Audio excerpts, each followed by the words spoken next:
Red কালারের উল নিচ্ছি। এটাতেও একটু শিমারি এফেক্ট আছে, একটু গ্লেজ দিচ্ছে, এটাও দেখে বুঝতে পারবে তোমরা। এবার আমি এখানে চেন করে নিচ্ছি 3 4 5 6 7 8 9 10 11 12 13 14 15 16 17 18 19 20 21 22 23 24 25 26 27 28 29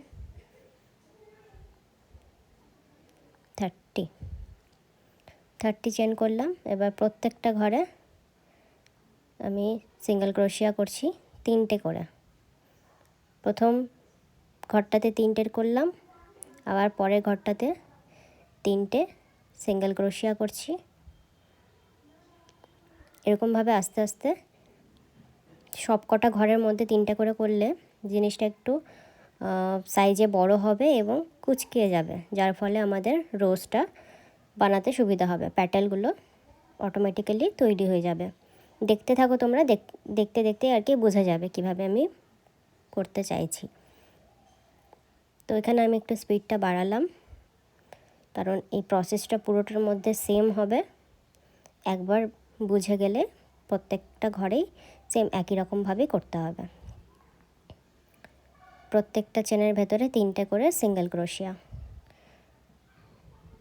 একটুখানি এটাতে টাইম লাগে, কিন্তু খুবই ইজি এটা বানানো।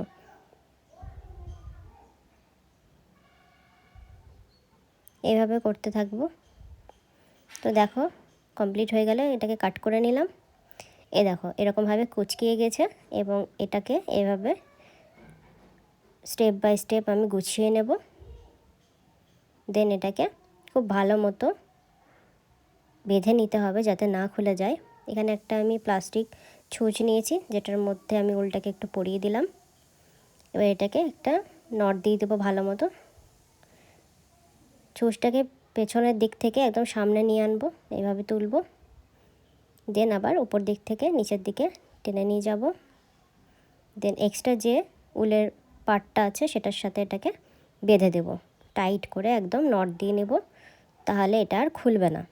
আর যে শেপটা আমি তৈরি করলাম রোজের, সেটাই হয়ে থাকবে। এইভাবে আমি নট দিয়ে নিচ্ছি। তো তোমরা দেখতেই পেলে এই রোজটা বানানো খুবই ইজি, তোমরাও বানাতে পারো এটা।